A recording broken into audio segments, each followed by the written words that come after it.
Fayyaa keessanii akkam jirtu naguma jirtu jechaa barnoota nama qabadhee jiru kan gaaffii maatii irratti hundaa'e akkasumas kan maatii hedduu baay'ee barbaachisaa keessumaa haadholii fi innis kan maal jedhudha hanga aannan harmi ishee oomishu dabaluuf wantoota haati gochuu qabdu kan jedhudha.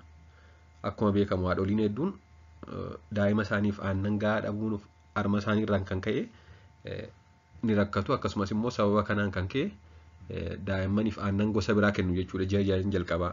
Mee haati tokko maal gochuu qabdi? Harmi ishee akka aannan hedduu oomishu gochuuf kan jedhu akka armaan gadiitti hordofaa.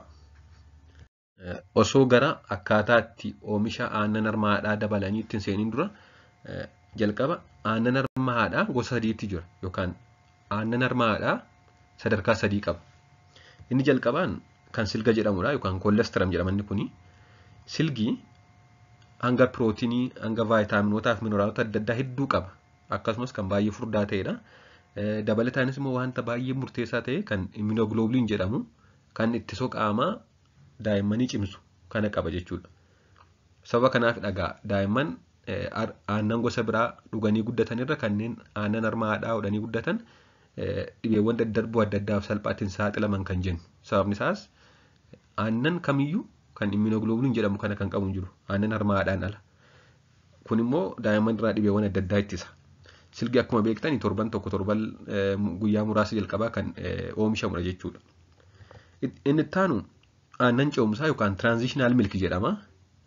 Guyyaa 5 booda yeroo hedduu silgi maaliin bakka bu'a? Aannan ce'umsaa yookaan tiraanzishinaal milkisee jedhamu kanaan bakka bu'a. Aannan ce'umsaa kun akka kan silgaa baay'ee furdaa kan hin taanedha. Xiqqoo dhangala'aa kan ta'edha jechuudha. Akkasumas immoo hanga kaaloorii kan silgaa caalu qaba. Hanga annisaa kan silgaa caalu qaba jechuudha. Aannan ga'eessa kan jedhamu immoo yookaan machuur milki kan jedhamu immoo boodarra torban 2-3 booda kan oomishamudha. Haati tokko deessee torban 2-3 booda kan oomishamu aannan ga'eessa yookaan machuur milki jedhama. Inni kun persentaan 90 isaa bishaani. Dhangala'aa kan ta'edha jechuudha. Akka isa jalqabaa akka yeroo silgaa furdaa kan hin taanedha. Persentaan 90 isaa bishaan waan ta'eef kanaaf dhaga daa'imman hanga ji'a 6tti aannan harma haadhaan alatti bishaan dhuguu hin qaban kan jennu. Sababni isaas aannan harma haadhaayyuu persentaan 90 isaa bishaanidha. Kanaaf bishaan hedduu achirraa dhugaa jiru jechuudha daa'imman. Akkasumas aannan ga'eessi yookaan machuur milkii kun bakka lamatti qoodama. Innis foor milki yookaan hindi milki jedhama. Kan jalqabaa fi kan gara boodaa. Daa'imni tokko akkuma hodhuutti ka'een jalqaba daqiiqaa muraasa jalqabaa kan aannan fuuldura jiru dhugaa.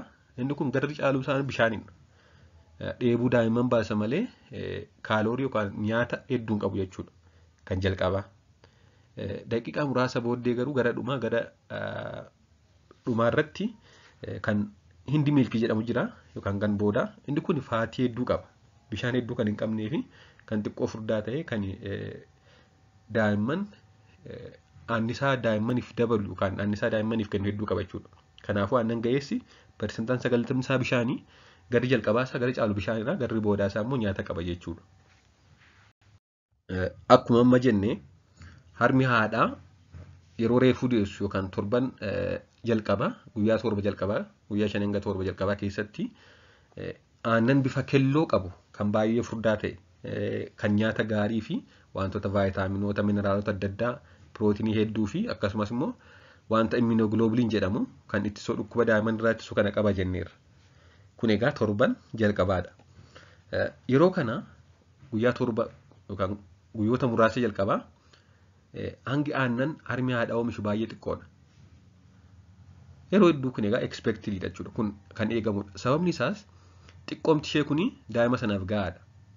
Xiqqoomti kun furdaa waan ta'eef daa'ima sanaaf gahaadha. Akkasumas immoo torban jalqabaa dandeettiin daa'imaa harma xuuxuu akkasumas aannan harmi oomishe heddumina isaa liqimsuu akkasumas egaa yeroo harma hodhanii harma hodhaa liqimsaa gidduu gidduutti qilleensa fudhatu yeroo kana immoo kun dandeettii sammuu barbaachisa jechuudha. Yeroo kanatti kan dandeettii harma xuuxuu aannan hodhanii liqimsuu fi qilleensa fudhachuu daa'immanii guddachaa jiru wajjin kan wal simudha. Kanaaf torban jalqabaa hangi aannanii xiqqaachuun noormaalidha. Akkasumas kan haala daa'imaa yookaan guddina daa'imaa wajjin wal simudha jechuudha. Kanaaf guyyaa torban jalqabaa harmi aannan hin qabuudhaanii yaadda'uun hin barbaachisu jechuudha. torban tokko booda bifii fi qabiyyeen aannanii jijjiiramaa deema. Gara transitional milk yookaan aannan ce'umsaatti jijjiiramaa deema jechuudha. Akkasumas hangi aannanii dabalaa deema torban tokko booda. Hangi aannan oomishamu dabalaa deema. Aannan sun xiqqoo bifni isaa kelloo kan ta'e osoo hin ta'in silga osoo hin ta'in aannan ce'umsaatti jijjiiramaa deema. Xiqqoo dhangala'aa kan ta'edha jechuudha kan jalqabaa. Torban lamaan jalqabaa haadholii hedduu biratti hangi aannan ba'u yookaan hangi aannan armii oomishu baay'ee xiqqaa ta'uu danda'a. Caalmaattiyyuu yookaan keessumattiyyuu fakkeenyaaf turanii harmoosuu eegalan yoo ta'e noormaalii haati tokko deessee sa'a tokko keessatti daa'ima ishee harmoosuu jalqabuu qabdi. Fakkeenyaaf sa'a 6tti deessee yoo ta'e guyyaa osoo sa'a 7 ta'in daftee aannan harmaa haadhaa hoosisuu qabdi jechuudha daa'ima. Sababa adda addaadhaan haati fakkeenyaaf baqaqsanii yaaluudhaan kan siizeriyaan sekshinii deessee yoo ta'e daa'imni xiqqoo gara kutaa daa'immanii ciisee yoo ta'e sababa adda addaadhaan daftee harmoosuu hin jalqabne taanaan aannan harmi haadha sana oomishuu torban lamaan jalqabaa hedduu xiqqaachuu danda'a jechuudha. Akkasumas yeroon utuu hin gahin deesse yoo ta'e preterm baby yookaan preterm birth akkuma yeroon da'umsaa dhiyaataa deemutti hangi aannan harmi oomishuu dabalaa deema. Takka takka immoo sababa adda addaadhaan haadholiin osoo yeroon hin gahin da'an yoo ta'e sababa ga'umsa harmi aannan oomishuu isaa ganaa ta'eef yookaan hin geenye waan ta'eef hangi aannan harmi sun oomishuu baay'ee xiqqaachuu danda'a jechuudha. Akkasumas immoo yeroo ciniinsuu fi da'umsaa baay'inaan kan dhiigan yookaan kan dhiigni dhangala'e yoo ta'e yeroo da'umsaa sababa adda addaadhaan dhiigni hedduminaan yoo dhangala'e baqaqsanii yaaluun kan da'anii fi haalli yeroo da'umsaa cimaa kan ture yoo ta'e kanneen ciniinsuun da'anii fi kanneen baqaqsanii yaaluun da'an yoo ilaalle kanneen ciniinsuu da'an hangi aannan harmi isaanii oomishu yeroo hedduu fooyya'aadha kanneen baqaqsanii yaaluun da'anirra. Kanneen baqaqsanii yaaluun da'an yeroo hedduu torban muraasa jalqabaa harmi isaanii aannan qabaachuu dhiisuu danda'a jechuudha. Akkasumas haati dhibee fayyaa gad biraa yoo qabaatte dhibee adda addaa dhibee dhiibbaa dhiigaa dhibee sukkaaraa dhibee adda addaa yoo qabaatte torban muraasa jalqabaa hangi aannan harmi ishee oomishu xiqqaachuun kan jirudha yookaan expectedidha jechuudha. Kanaaf akka waliigalaatti torban muraasa jalqabaa hangi aannan harma haadhaa oomishuu xiqqaachuu danda'a. Kanaafuu akka waliigalaatti kan haadholiin beekuu qaban yeroo akkanaa haadholiin ariifachuun yookaan takkaatti dafanii abdii kutuun qaban. Maal gochuu qabu? Inni jalqabaan fiixeen harmaa kan sirriitti daandii godhate yookaan kan sirriitti dho'e yookaan kan sirriitti karaa aannan ba'u godhate ta'uusaa ilaaluu fi sirreessuu barbaachisa. Yeroo hedduu fiixeen harmaa yookaan karaa aannan harma keessaa ba'u hin banamne taanaan yookaan hin dhoone taanaan daandiin godhanne taanaan harmi gonkumaa ba'uu dhiisuu danda'a. Yeroo kana namoota muuxannoo qaban mariisisuun yookaan ogeeyyii fayyaa mariisisuun akka harmi daandii godhatu gochuun barbaachisaadha jechuudha. Kun yeroo hedduu rakkoo mul'atudha. Inni lammaffaan haala itti taa'anii hoosisanii fi haala itti daa'ima harma afaan kaa'an sirreessuu positioning and attachment jedhama kun. Kana qofaatti barnoota hojjedheen ture. Akkamiin taa'anii harma hoosisuu qabu yookaan akkamiin daa'ima harma afaan kaa'uu qabu kan jedhu. Kun baay'ee murteessaadha jechuudha. Haalli taa'umsa itti haati teessee fi haalli isheen daa'ima harma itti afaan keessi sirriimti taanaan sababa daa'imni sirriitti hin ooneef yookaan hin gottotneef harmi aannan oomishuu dhiisuu danda'a yookaan daa'imnis aannan gahaa argachuu dhabuu danda'a jechuudha. Kanaafuu jalqaba akkaataa itti teenyuu fi akkaataa itti daa'ima harma afaan keenyu sirreessuun namoota beekan ogeeyyii fayyaa gaafachuun murteessaadha jechuudha. Qabxiileen kun lamaan inni jalqabaan fiixee harmaa kan sirriitti daandii godhatee fi dho'e ta'uu ilaaluuf sirreessuu akkasumas immoo haala itti taa'anii hoosisanii fi daa'ima harma afaan kaa'an sirreessuun baay'ee murteessoodha jechuudha.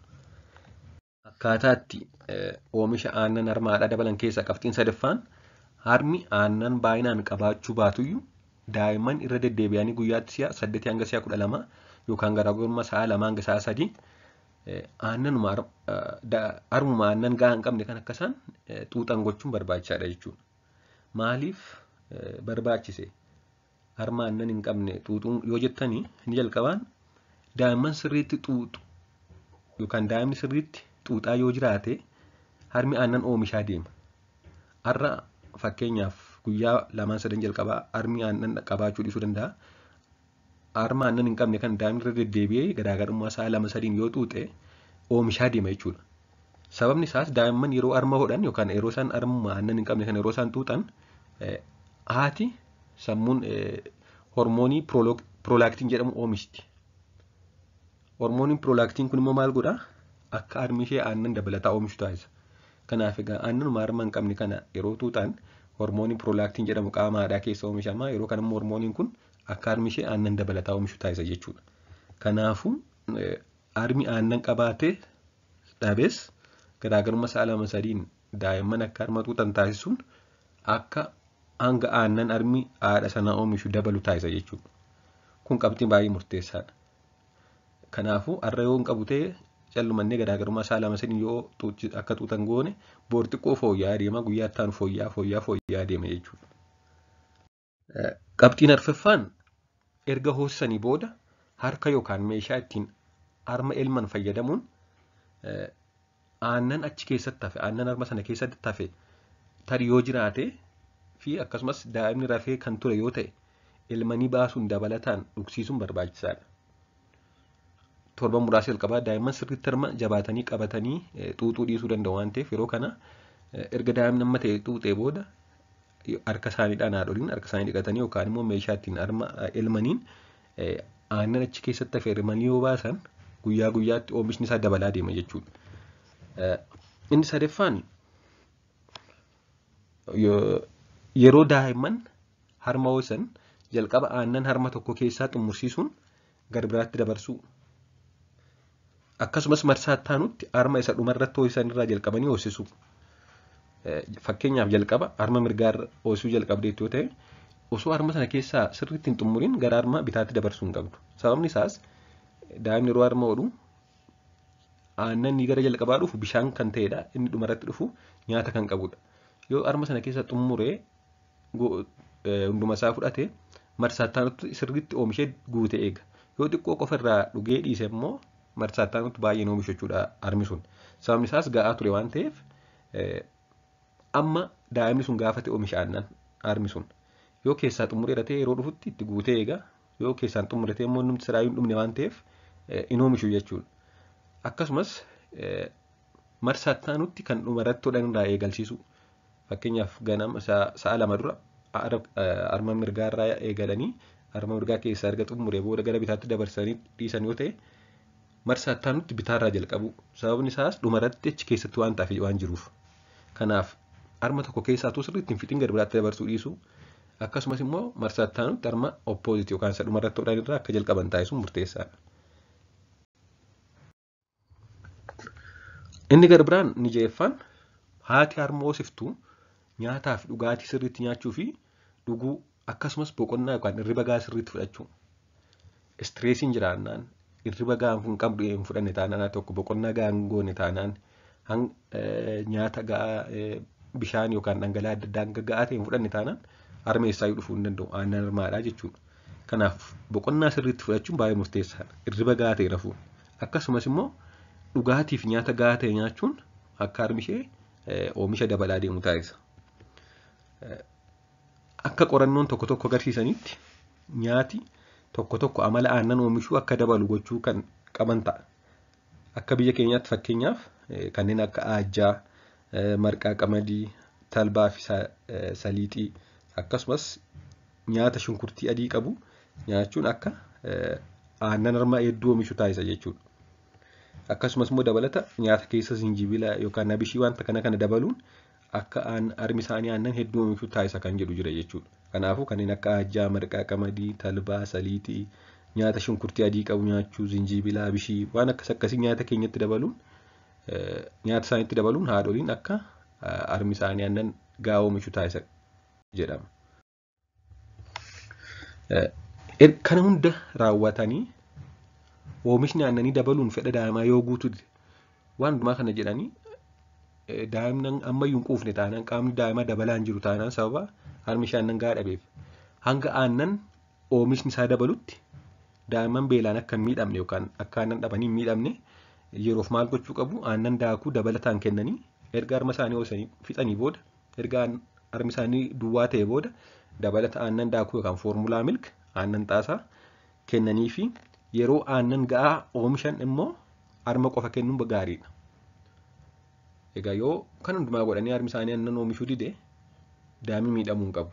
Kanaaf yeroof amma harmi isaanii aannan ga'aa oomishutti fakkeenyaaf torba muraasa jalqabaa opereeshiniidhaan daa'imni yoo ta'e istireesiin isaayyuu dhukkubbiin isaayyuu akka harmi isaanii aannan hin oomishne gochuu danda'a waan ta'eef yeroo kana erga xiqqoo harma ho'isanii booda harmi isaanii yeroo duwwaa ta'u yeroo aannan dhabu daa'imni amma hin quufne taanaan yeroof aannan foormulaa xiqqoo kennanii fi yeroo harmi isaanii immoo oomishni aannan isaa dabalaa deemu aannan foormulaa sana dhiisuudha jechuudha. Kun baay'ee murteessaadha. Ammaaf kan hin qabadhe jiru kanumadha. Waan na dhaggeeffattaniif hedduu galatooma. Gaaffiif yaada qabaannaan koomentii jala naa kaa'aa. Turtii gaarii.